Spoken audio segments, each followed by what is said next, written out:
Palabra Fiel presenta un despertar en la palabra.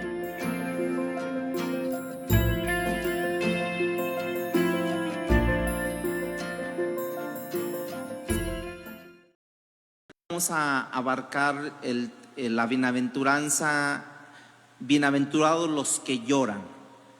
Yo le invito a que abra su Biblia en Mateo capítulo 4, versículo 23. Mateo capítulo 4, versículo 23. Vamos a leer como contexto todo hasta el 5:4.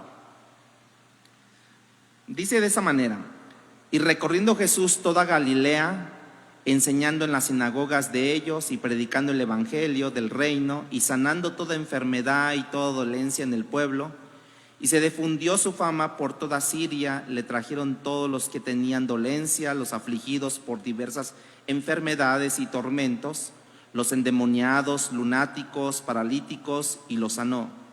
Y le siguió mucha gente de Galilea, de Decápolis, de Jerusalén, de Judea y del otro lado del Jordán. Entonces Jesús fue llevado por el Espíritu. No, permítame, estoy aquí. Deme un segundito. Viendo la multitud, subió al monte, y sentándose vinieron a él sus discípulos, y abriendo su boca les enseñaba diciendo: bienaventurados los pobres en espíritu, porque de ellos es el reino de los cielos. Bienaventurados los que lloran, porque ellos recibirán consolación. Bueno, como que para ampliar un poquito el tema sobre lo que estábamos hablando, habíamos dicho la semana pasada que Jesús había comenzado a extender el campo de predicación, si pudiéramos decirlo así. Su fama se había estado expandiendo, y el texto dice que Jesús abrió su boca, y lo primero que él les dice es: bienaventurados los pobres de espíritu, porque de ellos es el reino de los cielos. La semana pasada cubrimos esa primer bienaventuranza y hablamos que pobre en espíritu es aquel que ha llegado a entender en su mente que él realmente no tiene ninguna condición o mérito que pudiera ser considerado por parte de Dios como aprobatorio, y que él depende completamente y totalmente de la misericordia y de la gracia de Dios para poderse acercar a él y tener entrada al reino de los cielos. Este personaje, el pobre en espíritu, él entiende eso en su mente, hermanos, pero una vez que ha entendido eso mentalmente, eso va a producir de una manera natural una respuesta emocional. Y esa respuesta emocional la da el corazón.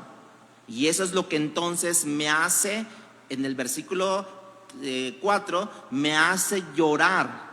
El llanto que Jesús está hablando en esta ocasión, el dolor que yo experimento en la respuesta emocional a lo que mi mente ha entendido. Eso es, mi mente ha entendido que estoy en bancarrota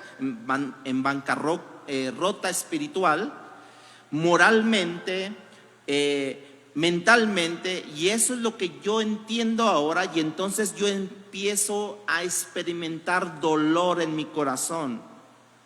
Y la respuesta de ese dolor emocional es lo que entendemos de esta bienaventuranza. Y ahora Jesús en esta segunda dice: bienaventurados los que lloran, porque ellos recibirán consolación.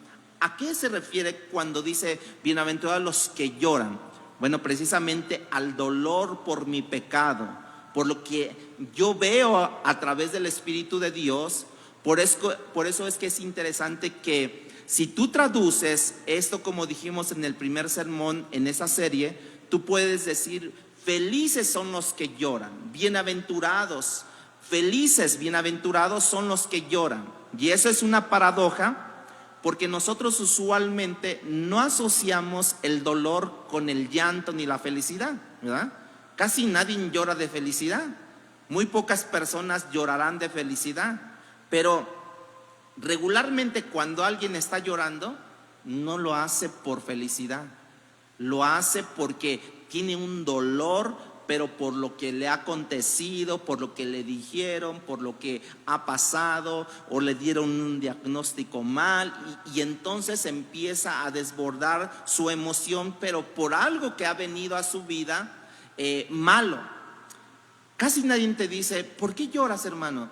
No, es que de verdad que no aguanto, no. ¿Pero por qué lloras? Es que Dios me puso en mi corazón, me enseñó que yo estoy en pecado y ahora estoy, de verdad, no sé qué hacer y estoy llorándole a Dios. Nadie te dice eso. Nadie te dice que llora por su pecado. Nadie te dice por la falta que hiciste el día de ayer. Nadie, ¿no? Al contrario, nos volvemos orgullosos. Bueno, pues ya lo dije, ¿qué? Pues ya, ¿no? O sea, hasta nos ponemos orgullosos. Ya me pasó esto, pues ya, que venga lo que venga, y nos ponemos bien acá, como decimos aquí en México, bien fanfarrones nos ponemos. En vez de tener un espíritu humilde, como en la primera enseñanza, de tener un espíritu humilde: Señor, ya me redarguiste, ahora lloro por mi pecado, Dios. Entonces, a partir de ahora, en este contexto, yo tengo que ver que el dolor del cual estamos hablando trae una bendición a mi vida, porque me dice: bienaventurados los que lloran, eres bendito porque lloras. Y quizás esa sea una ilustración que te pueda ayudar. Por ejemplo, pacientes que sufren de lepra. ¿Sí sabía que México tiene gente con esta enfermedad de lepra? ¿Sí sabía o no sabía? Yo pensé que nada más en la India. Ahora que empecé a investigar, bueno, como en 3 países de Latinoamérica nada más existe esta enfermedad de la lepra. Bueno, una de las consecuencias es que sus nervios se van muriendo de esta gente. Cuando esas terminaciones nerviosas pierden su sensibilidad, estos pacientes pueden fácilmente acercarse al fuego, ¿no? Y no sentir dolor en el fuego. Esos pacientes fácilmente se acercan al fuego, ¿no? Y no tienen ese dolor como nosotros pudiéramos tener. Entonces yo puedo decir que el dolor para mí, ¿qué es? Una bendición. Saber, hagan de cuenta esto, ¿no? Es un comal, ¿no?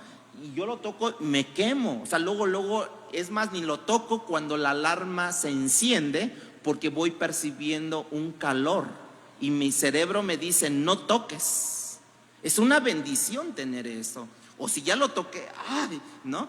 Me quemé, pero me avisó inmediatamente mi cuerpo, mi mente, que no debería de acercarme allí, y entonces digo: es una gran bendición. Bueno, la gente que tiene lepra, como se van muriendo sus terminaciones nerviosas, pierden la sensibilidad y pueden estar así, no sienten nada. No sienten nada.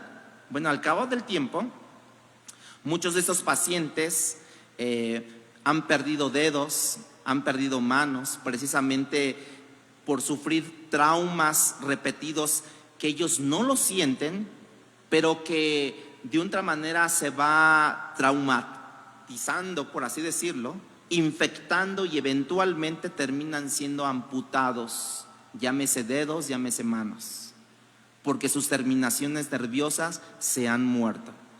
De manera que el dolor físico es una bendición, hermanos. Es algo que nos ayuda a evitar daños mayores. Es algo que me previene de las consecuencias de no hacer algo que en ese momento va a determinar llevar por un camino, o poder impedirme de ese camino por donde yo hubiera querido ir, hermanos. Entonces, con eso en mente, con esta ilustración entendida, hagamos unas preguntas. ¿De qué manera es que este dolor emocional o espiritual del que Cristo está hablando me va a producir a mí felicidad? A mí me va a producir, porque estamos hablando: bienaventurados los que lloran, porque ellos recibirán consolación. ¿De qué manera es que el dolor emocional, espiritual, del que Cristo está hablando, me va a producir a mí felicidad? Yo sé que este es un concepto de que para esta generación es muy extraño escuchar. Es muy extraño porque nosotros vivimos en una generación que pudiéramos calificar una generación de entretenimiento. Por ejemplo, los psicólogos dicen que cuando tú sufres algún tipo de pérdida, entonces tú tienes que reemplazar esa pérdida. Por ejemplo, supongamos es una pérdida emocional. Hubo un divorcio por diferentes aspectos, y lo que te invita el psicólogo primero es para que asientes tus emociones. Entonces ellos te dicen, una de las metodologías es reemplazar aquello que tú has perdido. Si en este caso perdices algo emocional, entonces tú lo reemplazas por algo más emocional. Supongamos que te dicen, entonces mira, no te encierres, vive tu duelo, pero cuando tú estés ya capacitado para poder aperturar emocionalmente con nuevas amistades, con nuevos proyectos, entonces hazlo.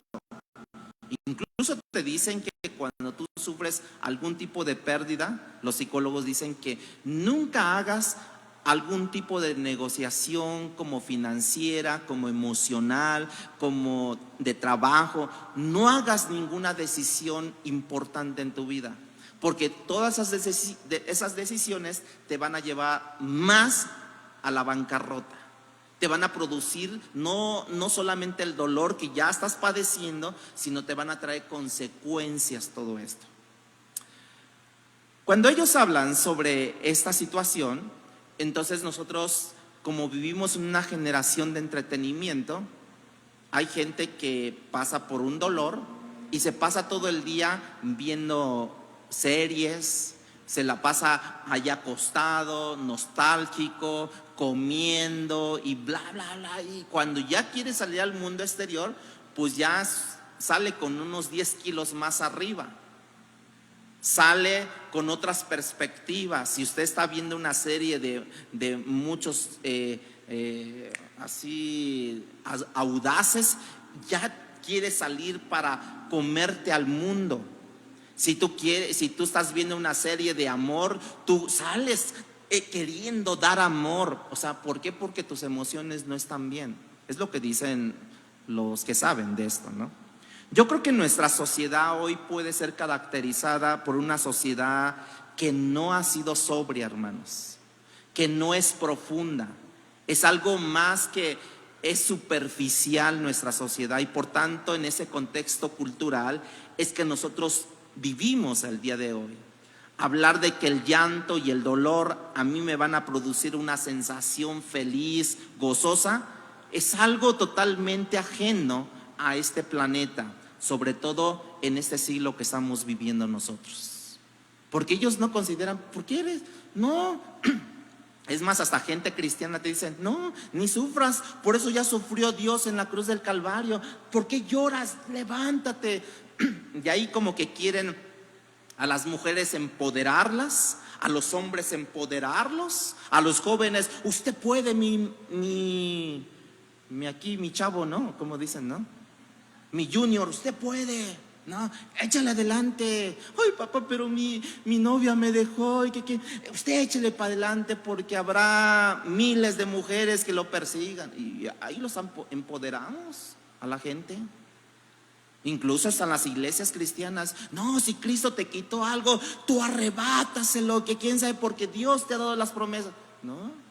Y entonces aquí Dios Jesús nos está diciendo, bienaventurados los que lloran, porque ellos recibirán consolación. O sea, eso que nos plantaron a nosotros como hombres, y los hombres no lloran. Ay, sí es cierto, no debemos de llorar, porque si nos lloramos, dejamos ver nuestro lado flaco, aparte de nuestro cuerpo flaco, nuestro lado flaco de espíritu. Y usted no debe de ser pobre en espíritu, usted debe de ser, no, salimos ya. Alguien se nos atraviesa y de repente nos golpeó aquí, ¿qué quieres? O sea, nos salimos bien acá, hermanos. Por eso yo quiero que hablemos de 3 cosas si nos da tiempo. Si no nos da tiempo, no se preocupen, tenemos toda una vida por delante. Primer punto, ¿qué causa el dolor?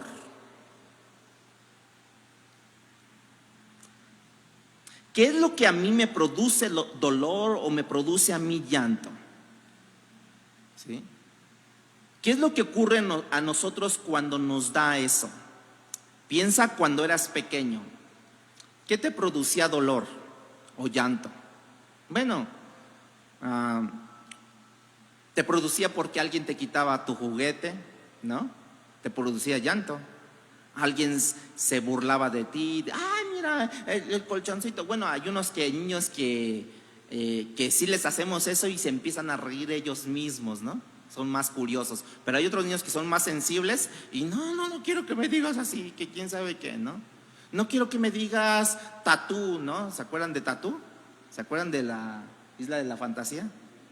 Bueno, yo era uno de ellos. Gracias a Dios crecí un poquito, ¿no? Pero yo siempre fui el primero de la fila, kinder, primaria, secundaria. Ya en la secundaria, a mediados de secundaria, ya entonces no sé quién tuvo misericordia de mí y me dijo, ¿sabes qué? Vamos a jugar básquetbol. Dije, bueno, está bien, yo he sido muy flojo para los deportes. Bueno, ya está bien, vamos al cerro a correr. Y ay, yo estaba diciendo aquí, qué sufrimiento es estar aquí corriendo, como que no le agarro chiste a todo esto, ¿no? Pero créanme que sí me ayudó mucho practicar básquetbol, porque yo siempre fui el primero de la fila, ¿no? Bueno, cuando había que recibir regalos de los profesores o incentivos, yo era el primero también, era una bendición. Era también una bendición, ¿no? También, no lo veas tan mal si tú no mides más de 1.50, ¿no? Piensa que tú eres bendecido porque te van a dar también a ti. Bueno, también llorábamos nosotros porque nos robaban algo, pero ya de grandes nosotros tuvimos otro tipo de pérdida. Quizás un ser querido, quizás una esposa, un esposo. Lloramos por eso, por una pérdida que no es usualmente para nosotros. Bueno, este dolor que Cristo está hablando, hermanos, también es producido por una pérdida. Pero eso es una pérdida buena de lo que habla Cristo aquí. Por lo que nosotros hemos perdido, y que la causal precisamente es la pérdida del por qué yo lloro. Y aquí, ¿qué es lo que tú has perdido? Cuando dice Dios, cuando dice Jesús, bienaventurados los que lloran, bienaventurados los que han perdido, los que les han robado, se les ha perdido eso, porque ellos recibirán. ¿Qué es lo que ellos han perdido? Porque me habla de una bienaventuranza, me habla de una bendición. Cuando yo pierdo eso, ¿qué es lo que pierdes? Precisamente lo que perdemos es la ignorancia con la que yo vivía acerca de mi propio pecado. Me la robaron mi ignorancia, me quitaron mi ignorancia. El velo que yo tenía en mis ojos me lo quitaron y ahora pude yo ver mi pecado. Y cuando yo veo mi pecado, entonces yo lloro y en ese momento me dice Jesús, tú eres bienaventurado por tu pérdida que has tenido, por la ignorancia que se te ha quitado de cómo tú vivías en tu propio pecado. Al perderla, ahora yo comienzo a experimentar esa sensación profunda de amargura, de dolor. Y Cristo me dice en ese momento, bueno, Leonel, ahora eres bienaventurado por eso. Porque ahora has experimentado precisamente ese dolor, esa pérdida. Y ahora yo te considero bienaventurado porque los ojos se han abierto de tu pecado y ahora tú puedes ver tu pecado. Y cuando nosotros vemos nuestro pecado, luego nos postramos delante de Dios. Señor, perdona mi pecado, Señor. ¿Sabían que hay muchos pecados ocultos en nosotros? Porque los visibles, pues todos se los van a decir, pero los que no se ven eventualmente, ¿quién te los dice? Tu esposa, ¿no? Tu esposo, tus hijos, te los van a decir. Oye, papá, ya no seas así, ya no seas egoísta. Ay, pero ¿por qué si nomás traje un taco y era para mí? ¿Eso se le llama egoísta? trabajé y dice la Biblia que el que trabaja, que coma. O sea, argumentamos tanta tontera nosotros, hermanos, que se nos olvida que en realidad nosotros, pues, de lo que recibiste, de eso da. ¿Yo por qué voy a diezmar? No, si ni me alcanza. Como les he contado, ¿no? Muchas veces. Un amigo me decía, ¿qué crees, Leonel? Ya voy a diezmar. Le digo, sí, está bien, perfecto. Dice, pero voy a diezmar para que Dios me dé más. Entonces yo le decía, a ver, ¿no? Vivíamos en Cancún en ese momento. Y le decía, no, mira, es que tú diezmas porque Dios ya te dio, no para que Dios te dé. Nosotros, en respuesta a la bendición que Dios nos ha dado, en respuesta a eso, es que nosotros le damos a Él, ¿no? Y entonces, bienaventurados, si tú sabes que el gozo que Dios te va a dar, que Dios va a producir en ti, es a causa de la revelación que Dios te ha dado al quitarte esa venda de tus ojos, y ahora tú puedes percibir tu pecado. Entonces, cuando tú estás en la taquería y digas, ¿me da un taco de suadero? No, ¿cuántos somos? Somos 5. Écheme 50 tacos de suadero, 10 cada quien. No, así es, 10 cada quien, ¿no? Claro, no va a ser cada 8 días, ¿no? Pero es lo que produce el dolor que Cristo está hablando, hermanos. Es la realización de la maldad, entendemos, por la raza humana, del cual yo soy parte y soy capaz precisamente de eso. Bueno, una vez hicieron una investigación, una entrevista al autor intelectual de los campos de concentración en la Segunda Guerra Mundial, precisamente, que agarraron a los judíos y los metían a ellos en lugares cerrados y les ponían el gas y todo lo que ponían. Le hicieron una entrevista, lo metieron a juicio, lo metieron a todo eso y finalmente, le dictaron una sentencia, ¿no? Pero uno de los sobrevivientes de ese lugar, de las mazmorras, de los campos de concentración, de los nazis, dice que cuando precisamente él tuvo que hacer un careo con esta persona intelectual y lo mandaron a hacer un careo, que qué era lo que le había motivado, por qué había producido todo eso. Pero él cuando llegó a la sala del juez, él lo vio y en ese momento él se quebrantó, se desmayó y ya no pudo hacer el careo con esta persona. Pasaron muchos años, y no le estoy hablando de muchos ahorita, como por el 91, con un presentador de Estados Unidos, un locutor, que ya por cierto también ya murió él, pero le hizo la entrevista a este personaje que había sido, que había estado en ese campo de concentración. ¿Por qué se había desmayado cuando iba a hacer el careo con el autor intelectual de todo este problema, ¿no? Dice, es que cuando lo vi y vi que era tan igual a yo, que yo también tenía la capacidad de hacer lo que él hizo. Y es cuando yo entré en un conocimiento, si es una persona igual que yo, y yo también podría hacer eso. Dice que cuando eso, entonces se desvaneció, este personaje se desvaneció y profundamente cayó ahí. Y entonces él dijo, no puedo hacerle nada, no puedo ni juzgarlo. ¿Por qué? Porque es una persona igual que yo también podría hacer eso, lo que él hizo.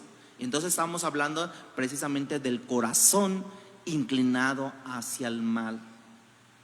Mi corazón puede estar también inclinado hacia el mal, como lo que hizo este personaje, que murieron alrededor de 6 millones de judíos en ese momento, en esos campos.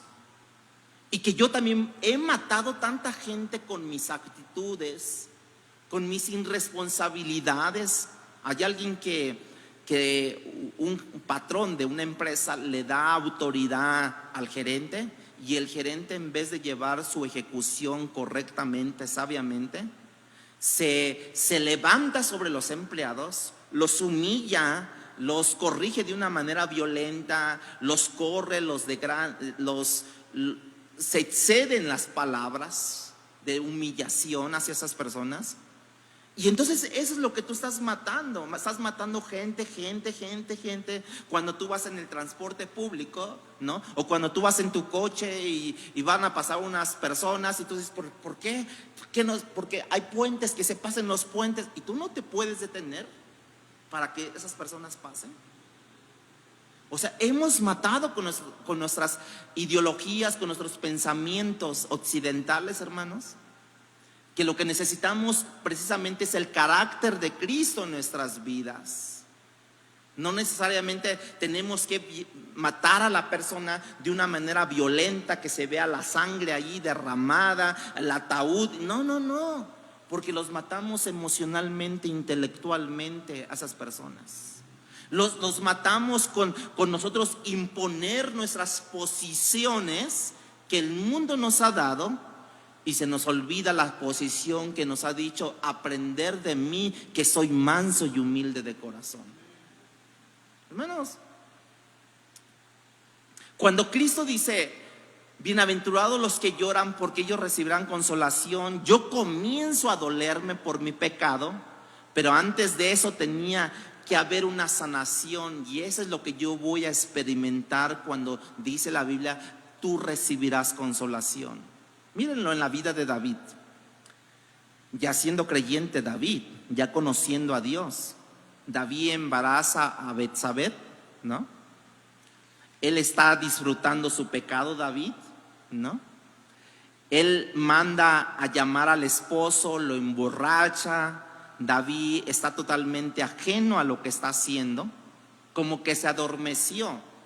Yo he dicho eso, que cuando tú empiezas a lidiar un pecado en tu mente, como que empieza la anestesia espiritual. No te deja ver lo que estás haciendo, lo que estás planeando. Urías, que era un comandante de David en el ejército, esa noche cuando lo manda a traer David y lo emborracha, no se va a dormir con Betsabé, su esposa, porque él entiende que tenía un cargo y tiene gente peleando en el campo de batalla, pero David le dice: no te vayas. Y lo que hace Urías es no meterse, no irse a su casa, se queda a las puertas del palacio allí a dormir. Se queda allí a dormir. O sea, ¿cómo me voy a meter yo con mi esposa y toda mi gente está peleando en el campo de batalla? No, pero me ha dicho mi rey, me ha dicho mi señor que no me vaya de aquí. O sea que Urías era más noble que David, hermanos.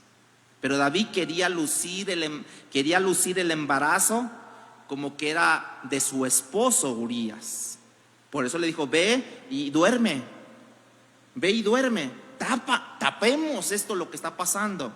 Y no fue con su esposa. David lo vuelve al otro día a llamar, lo emborracha para que se quede la próxima noche allí. Urías vuelve y rehúsa estar con su esposa. Entonces David diseñó un plan para matar a Urías.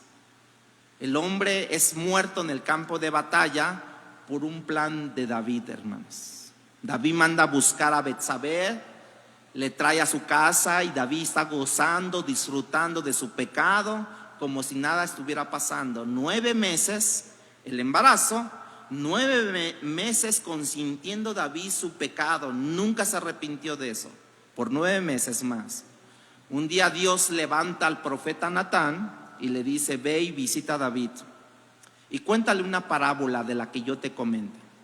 Y cuando él reaccione a esa parábola que le vas a contar, dile: David, tú eres ese hombre. Pero David estaba ciego espiritualmente y moralmente en ese momento de su vida, hermanos. Y cuando Natán va y confronta a David, le dice y le cuenta una parábola, y David comienza a reaccionar y le dice: David, este hombre fue capaz de matar. Pero David se aferra y dice: este hombre, si fue capaz de matar a una ovejita de este hombre y que solamente tenía una sola, ¿no? Él este hombre es digno de muerte. Porque este hombre que mató a esta ovejita, ¿no? Este hombre tiene muchas ovejas. David dice eso. Y entonces este hombre merece la muerte. Y Natán le dice: ese hombre eres tú, David. Es cuando la luz viene en la oscuridad, hermanos. Todo tarde o temprano va a salir a la luz. Mejor portémonos bien, ¿no? Y allí donde David empieza a reconocer su pecado. Y en el Salmo 51, del versículo 1 al versículo 4, 51, versículo 3 y 4, dice: porque yo reconozco mis rebeliones y mi pecado está siempre delante de mí. O sea, cuando David estaba pecando, su pecado estaba delante de Dios. Todos esos 9 meses estaban delante de David. Hasta que David fue descubierto por parte de Dios, es cuando dice él y reacciona: porque yo reconozco mis rebeliones y mi pecado está siempre delante de mí. Contra ti, solo he pecado, dice David. Le dice a Dios: y he hecho lo malo delante de tus ojos. Pues sí, porque Dios tiene ojos de fuego que ve lo interno, ve lo que otros no ven. Todo lo que tú quieres tapar, Dios ya lo ve, ya está descubierto para Dios. Para que seas reconocido justo en tu palabra y tenido por puro en tu juicio. ¿Qué ha pasado con David, hermanos? Ahora, él está llorando. Como Cristo dice que debemos de llorar nosotros. David ahora mismo está en un dolor, pero dice: David, bendito eres tú, bendecido serás más adelante. Sigue llorando, sigue experimentando tu dolor. Tú puedes sentir la intensidad de las palabras de David al confesar su pecado. Solamente contra ti solo he pecado, Dios, y he hecho lo malo delante de tus ojos. Bueno, ese es el hombre que en ese momento dado estaba recobrando su sensibilidad. Ay, me estoy quemando. Porque decía David: mis huesos se han abatido, Dios. O sea, quiere decir que David estaba pasando por una tremenda agonía espiritual, hermanos. Que cuando él estaba concibiendo su pecado no se daba cuenta de esto. Y él ya estaba poniendo su mano en el fuego y no tenía sensibilidad de eso. Se le iba muriendo, se iba muriendo. Por eso yo digo que cuando alguien comete un pecado, está siendo anestesiado por Satanás. No puede ver su pecado. No le duele el pecado que hizo. No le duele la maldad que ha hecho. Tiene que pasar la anestesia para que después diga: ay, si te operaron del estómago, ¿no? O si te abrieron el estómago, ¿no? Si te hicieron la cirugía en un brazo, en un pie, en donde sea. Entonces, ay, ahora sí siento el medicamento para que se adormezca este lugar, ¿no? Bueno, David se le pasó la anestesia y empieza Natán con la parábola y le dice: David, eres tú. Y en ese momento, cuando él dijo eres tú, se le corta la anestesia y empieza a sentir su dolor. Y ahí está la respuesta: Salmo 51, 3, 4. Contra ti solo he pecado, Dios. Pero escucha las palabras de David, que después de eso él entiende que sus lágrimas. Vamos al Salmo 119, 136. Salmo 119, 136. Cuando recobra la sensibilidad David de su pecado, ahora David proclama esas palabras en el Salmo 119, 136. Escucha lo que el mismo David dice: ríos de agua descendieron de mis ojos, porque no guardaban tu ley. Ríos de agua descendieron de mis ojos, porque no guardaban tu ley. O sea, él no estaba diciendo: ay, me salió una lagrimita, ¿no? Ay, déjame ver, ay, ya. Él no dijo eso.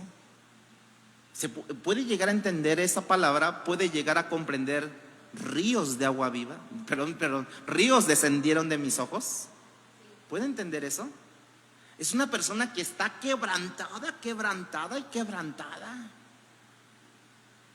¿Pero qué tienes? Déjame, ¿no? Bueno, ahí te dejo, ¿no? Y llegas a la media hora y sigue allí. Uy, pues, ¿de dónde? Ahora sí que le destaparon ese lagrimal, ¿no? ¿Qué le pasó? Ciérrenle, ¿no? O sea, ahora sí. David experimentó eso, pero a causa de su dolor. O sea, haz de cuenta que a David lo desnudaron allí. Eres tú, y en ese momento el ropaje que traía se le cayó y la vergüenza total, hermano. No, mejor hagamos por las buenas, hermanos. Yo sé que estamos en este mundo y que tenemos debilidades, pero es mejor confesar nuestros pecados a Dios que ocultarlos. Bueno, les voy a seguir diciendo. Dios ahora ve en David como sus ojos como fuente ahí, que se está desbordando, como dos ríos que están lagrimeando, por lo que le duele. Ahora llora David, no tanto porque le hayan descubierto, sino más bien porque él se dio cuenta de su pecado. Él se dio cuenta por su maldad. Él se dio cuenta. Es lo que pasó con ese señor que entrevistó al actor intelectual de todo lo que fueron esos campos de concentración. Dijo, es igual que yo. Y por eso ese señor se desplomó. Es que yo puedo ser igual que él. Yo puedo tener la misma habilidad que él. Él se encontró en ese dicho. ¿Cuántas veces para ti y para mí hemos tenido ríos de lágrimas por el pecado del otro, hermanos? O por el pecado mío. ¿Cuántos? La verdad, somos más orgullosos que con 2, 3 lagrimitas de cocodrilo, ¿no? Así lo decimos, ¿no? 2, 3 lagrimitas de cocodrilo, pensamos que ya convencimos a Dios de nuestro pecado, ¿no, hermanos? Nehemías, él lloró no por el pecado que él había cometido, sino por el pecado que su pueblo cometió.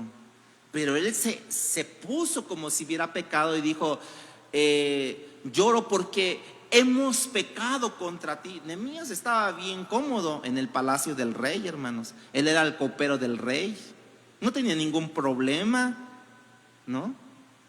La cuestión es que Nehemías, cuando Dios lo llama a restaurar los muros de Jerusalén, él dijo, tenemos que comenzar por el comienzo. Y por el comienzo es arrepentirnos de nuestro pecado. Y dice que él se incluyó como si él hubiera pecado y lloró delante de Dios, porque hemos pecado contra ti, Dios. Él no dijo porque ellos han pecado contra ti, no, hemos pecado contra ti. Porque dijo que mi pueblo y yo hemos pecado contra ti. Daniel lloró por los pecados del pueblo, hermanos, pecados del pueblo. Jesús vio a Jerusalén y dice que él lloró por su pecado de Jerusalén, hermanos. Es esa sensibilidad hacia el pecado propio y hacia el pecado de los demás, de lo que Cristo está hablando, de las bienaventuranzas. Bienaventurados sois porque son sensibles ahora al pecado. Hemos hablado mal de alguien y yo mismo lloro por mi pecado. Alguien ha hablado mal de mí, yo en vez de ir a reclamarle, yo lloro por el pecado que el otro cometió contra mí. Eso es de otro mundo, hermanos. Eso es únicamente para los hijos de Dios, para los que han entendido la gracia de Dios, hermanos. Para los cristianos común y corriente, no lo van a entender esto. Yo porque tengo que llorar, al contrario, tiene que venir arrastrándose y aquí humillado y yo le decirle gusano y es lo que quiere mi orgullo. Pero los que hemos alcanzado la gracia de Dios, los que hemos reconocido que no hay ningún mérito en mí más que la gracia absoluta de Dios que me perdonó mis pecados, entonces yo lloro porque tú cometiste pecado contra mí. Y nosotros luego a veces nos sentimos tan dignos, ¿no? Que yo cometí la falta y al contrario yo me vuelvo más orgulloso y digo, pues ni aguanta nada. Otros me aguantaban, otras me aguantaban, otros me aguantaban más, ¿no? Pero cuando Dios nos lleva donde a mí me duele mi propio pecado, esa misma sensibilidad de mi conciencia, de mi entendimiento, que hace que yo tenga ciertamente la sensibilidad hacia el pecado de otros, me va a llevar siempre a llorar. ¿Cuántos de ustedes los han traicionado gente? ¿Ya ha llorado por ellos? ¿O llora por usted? Ay, me traicionaron. Ay. Y bueno, ya pasa otro tiempo. Ay, también me traicionó. Y ahí te la pasas lamentando, ¿no? No, ¿y el otro qué onda? ¿Qué pasó con el otro? Señor, yo lloro por el pecado del otro. Porque así como me traicionó, va a traicionar. Y va a morir en su traición esa persona. Hermanos, nosotros por la condición que tenemos, con un corazón caído, con un corazón que muchas veces no ama en totalidad la verdad de Dios, porque siempre está el querer tener prioridad para uno mismo, porque me protejo del otro, porque veo la manera y soy astuto y todo eso, no nos deja ver la misericordia de Dios, hermanos. ¿Cuántas veces yo condeno el pecado del otro? ¿No? Sin ver que a mí se me ha perdonado esto. Un pastor decía hace muchos años, si Dios te perdonó lo imperdonable, ¿por qué tú no puedes perdonar lo perdonable? ¿Por qué?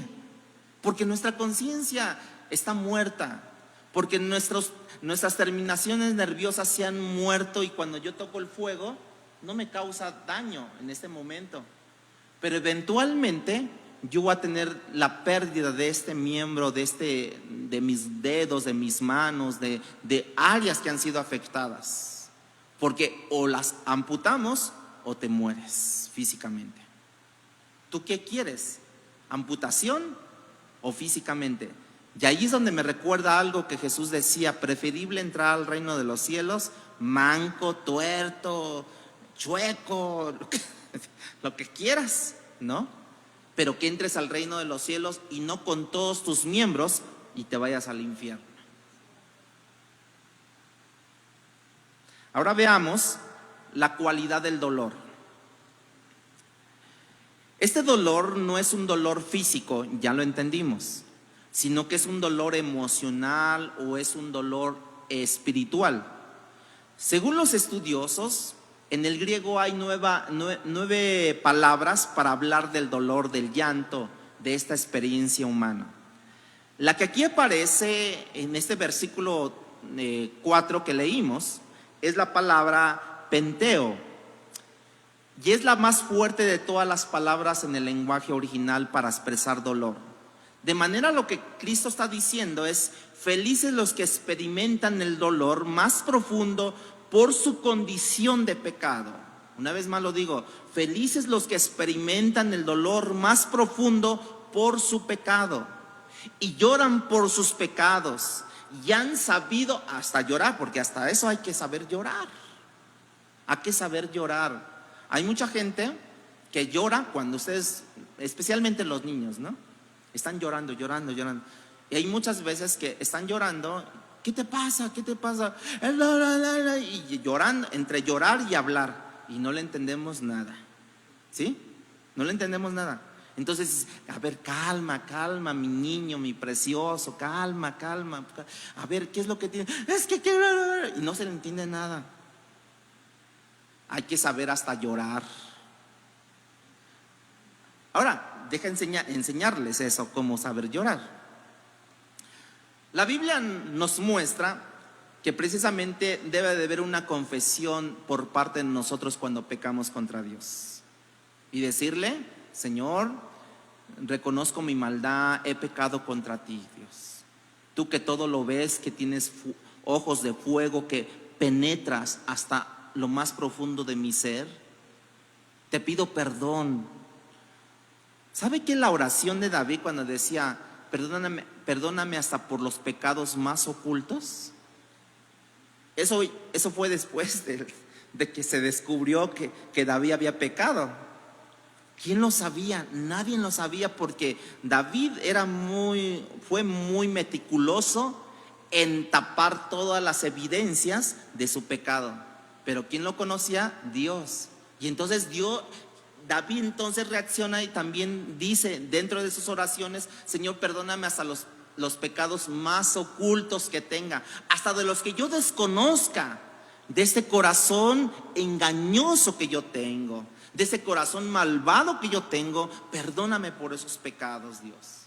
Bueno, el saber llorar precisamente es pedir perdón, Dios, por mis pecados, y no estar lamentándome de mis pecados, más bien estar asumiendo una responsabilidad delante de Dios por mi pecado y decirle: Señor, ayúdame a no cometerlo.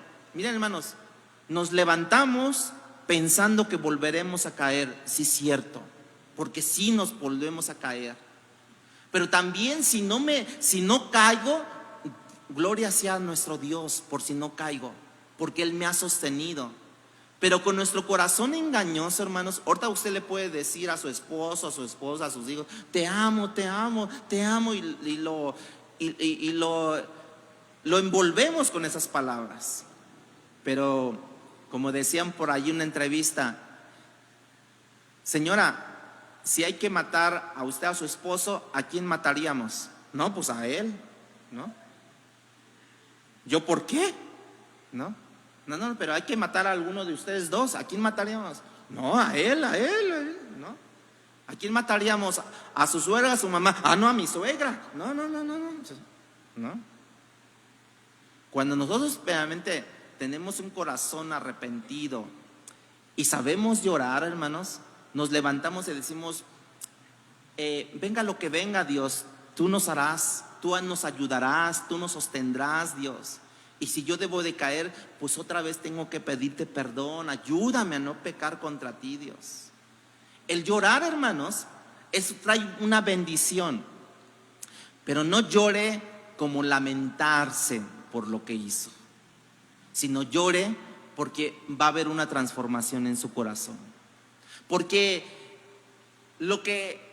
por lo cual tú lloras, nadie te lo dijo más que Dios. Y si Dios te lo dijo, precisamente es para hacer cambios radicales en tu vida. Ahora, no esperes a que tú tengas un pecado y nadie lo sabe, nadie lo supo y no, porque tarde o temprano Dios lo va a sacar a luz. Sino más bien, tú ve con la persona a la que has ofendido y dile: perdóname, mira, te quiero confesar esto, te quiero decir esto, pero de verdad Dios me ha metido en una encrucijada y Dios me ha hecho ver mi pecado y yo lo reconozco que sí es cierto y te pido perdón. Ya ahí estás, pero hacer cambios. No, ya lo dije, ya me siento tranquilo, ya puedo morirme, ya, no. Sino ya lo dije dice la Biblia, para resarcir el daño. Y resarcir el daño es: yo te trataba así, ahora te trato de otra manera, como Dios dice que te trate. Hay muchas veces que nosotros no tenemos la paciencia suficiente, pero en la mañana decíamos, ¿no?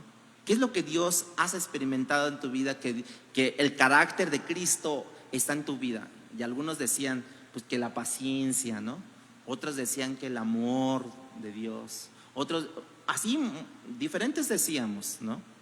Pero, hermanos, aquí lo que está tratando de decir Cristo al decir: bienaventurados los que lloran, precisamente los que han experimentado el dolor, así de intenso, de fuerte. Porque yo les prometo que así de abundante será mi bendición para ustedes. Pero es fácil en nuestra sociedad moderna sentir profundo dolor, hermanos. Es fácil decirlo, pero sentirlo no es tan fácil, hermanos. Mira la experiencia de Isaías capítulo 6, versículo 5. Él tiene un encuentro con el Dios 3 veces santo, santo, santo, santo. Y fíjese que nos dice que al ver la santidad, Él no dijo: ay del pueblo que ha pecado contra ti. Él no dijo eso. Él dijo: ay de mí que soy muerto, porque siendo hombre inmundo de labios y habitando en medio del pueblo que tiene labios inmundos, han visto mis ojos al Rey Jehová de los ejércitos. Él no dijo: ay del pueblo inmundo. No, ay de mí, ay de mí. Isaías estaba llorando su dolor. Este es el profeta mesiánico, diríamos que el más recto de Israel en ese momento en particular.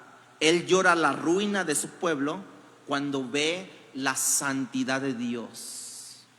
Él ve todo eso. Israel no supo lo que era eso, pero es difícil, hermanos, que hoy podamos experimentar profundo dolor. Hoy en ese tiempo contemporáneo, en este siglo que estamos viviendo, es muy difícil experimentar la profundidad del dolor, la angustia del pecado en nuestras vidas. Es muy difícil, hermanos, porque de verdad, hoy sientes dolor y a la media hora ya estás riéndote. Ya te ponen una serie de chistes o que hacen cosas, ¿no? Y ya te estás riendo. Ya se me fue el dolor.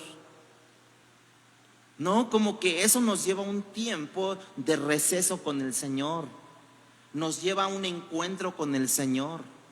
Porque precisamente vemos esa santidad de Dios, y esa santidad me lleva a entrar en un reposo, en un letargo espiritual, y me hace ver Dios mi mundanalidad, mi pecado que está insertado en mi vida. Y eso es un proceso que me lleva, no a la primera se va, hermanos. Es un proceso con Dios, un proceso que Él te dice, hermanos. Se dice que hace 100 años, saliendo de la iglesia, saliendo de la iglesia, se iban a su casa, se reunían en familias a rumiar el mensaje que habían recibido. ¿Sí? Hoy por hoy no. Hoy salen de la iglesia y se van al parque, se van a jugar. Vámonos al cine, vámonos a esto, vámonos a aquello. Y la palabra se queda, si de por sí estaba así, hermanos, ya con el transcurso de los días, se fue. Nunca llegó al corazón, nunca se rumió la palabra. Cuando yo tengo una experiencia de ese tipo, hermanos, yo empiezo a dolerme y empiezo a hacer algo que me entretenga, por así decirlo, para disipar el dolor. Somos muy ajenos al dolor hoy. El umbral espiritual es muy bajo lo que tenemos hoy por hoy, hermanos. Nuestro umbral del dolor espiritual, de verdad que hoy ya no lo sentimos, ¿no? Somos más emocionales nosotros, ¿no? Si alguien pasa aquí con, no sé, le cortaron una mano y vemos su dolor y todo eso, no, lloramos nada más, pero somos emocionales nada más. Pero no sabes que, mira, este brazo ya no lo tiene, pero ¿qué crees? Que su corazón también está entenebrecido. Y lloramos más por el brazo que no tiene, que por su corazón todo manchado y arrugado y dificultado y todo. Lloramos más por lo que nuestros ojos ven, hermanos. Y hoy por hoy vivimos en una generación, se le llama la generación de cristal el día de hoy. ¿Sí o no? No les puedes decir nada porque ya se enojan. No les puedes decir nada porque ya brincan. No les puedes decir nada porque ya, no. Y luego decimos: no, si yo te estoy tratando con flores. Hubieras visto cómo me trató mi padre, hubieras visto cómo me trató mi bisabuelo, hubieras visto cómo me trataron ellos. Y hoy ya es una generación de cristal. No le puedes decir, siéntate ahí, recibe educación, recibe instrucción. No, pero ¿por qué? O se sientan y ahí todos desparramados, ¿no? Ahí todo. Ya, siéntate. Ay, yo así quiero ser. Tengo la libertad y si no, pues ahorita voy al juez y por abuso de mi niñez o sea, tanta cosa, hermanos. Es más común que la palabra que traspasó en un momento dado, la palabra que traspasó un momento dado, ¿sí? Después yo la utilice como un tiempo de relajación. Ja, ja, ja, ja, y que cuentan un chiste, ja, ja, ja, ja, ja, ja, ¿no? No tenemos tiempo para meditar, para reflexionar de las cosas que Dios está trayendo a nuestras vidas, hermanos. Tenemos que darle, como dicen por ahí, seriedad a lo que la vida es, hermanos. Entonces, ¿qué nos quita la sensibilidad? Cuando estoy expuesto al pecado, hermanos, me quita la sensibilidad. Cuando tengo la lepra espiritual y me va carcomiendo mis extremidades nerviosas o me está carcomiendo por dentro. ¿Por qué? Porque no hemos entendido bien lo que la palabra quiere decirnos a nuestra vida. Y para eso se necesita rumiar la palabra, se necesita meditar en la palabra. O sea, qué padre es decir, digo, no por esa ocasión, pero yo con mi esposa, yo he platicado saliendo de las reuniones donde luego a veces vamos y venimos en el coche y venimos platicando, oye, ¿cómo viste esto? Este concepto teológico que nos dio, sí, mira, es que esto y esto y esto y de seguro fue tomado por este autor y empezamos a hablar de las cuestiones teológicas, ¿no? Estamos rumiando la palabra, ¿no? Y nos vamos a la casa, platicamos, ¿no? De la palabra, empezamos a decir la palabra y estamos rumiando la palabra. Y hoy por hoy ya no hay eso, hermanos. Hoy por hoy, ¿cuándo nos toca iglesia? El próximo domingo. Ok, guarden la Biblia, ya cada vez que la sacas, entonces le haces. No rumiamos la Biblia, hermano, la palabra de Dios. Y por eso decía que mi pueblo ha perecido por falta de conocimiento, pero no un conocimiento intelectual, sino no hay un conocimiento vivido en mi corazón. Sentarte con tus hijos, ¿no? Sentarte con tus hijos y decirles, miren, a ver, ¿qué Dios nos dice el día de hoy? O como lo hacemos, o como lo hacíamos, ¿no? Cuando nuestros hijos estaban pequeños. Van a estudiar la palabra de Dios, ¿no? El Salmo 23, ¿no? Jehová es mi pastor, nada me faltará, ¿no? ¿Qué es lo que te dice Dios? ¿No? Ahí piénsalo en la semana, 2-3 días, ahí nos vemos otra vez en el cuarto de estudio, ¿no? Y entonces hablar con ellos y decir, ¿qué es lo que Dios te dijo en esto? No, que mi Dios nunca me dejará, siempre me sostendrá, siempre me ayudará y quién sabe qué. Bueno, todo eso, ¿no? Es rumiar la palabra, platicar la palabra. No contender con la palabra, ¿no? No contender, no, es que yo entiendo que en el hebreo dijo esto, no, el griego dice esto, no, porque tú no sabes. No, ¿cuándo van a? Así no es rumiar la palabra, así es discutir la palabra, hermano. Tenemos que ir a Dios y decirle, yo necesito volver a ganar esa sensibilidad hacia el pecado, hacia aquello que te ofende, que le ofende a mi esposa, que le ofende a mi esposo, que le ofende a mis hijos. Yo necesito, como David, que cuando yo vea esas cosas decir, Dios, tengo ríos de lágrimas, porque ellos violan tu ley, Dios, porque yo he violado tu ley y tu reino. Señor Jesús, yo no puedo entrar a tu reino y dice tu palabra que bienaventurados los que lloran, ¿no? Deberíamos de ser así, hermanos. Cuando es que yo comienzo a experimentar ese dolor, por mi pecado, cuando otros hemos entendido también nuestro propio pecado. Cristo está diciendo: bienaventurados los que lloran por el pecado suyo, por el pecado de los demás. Y al ver la condición humana, entonces nosotros decimos: Nacho y yo somos iguales, Roy, todos somos iguales. Con nuestro corazón perverso, yo lloro por el pecado del hermano.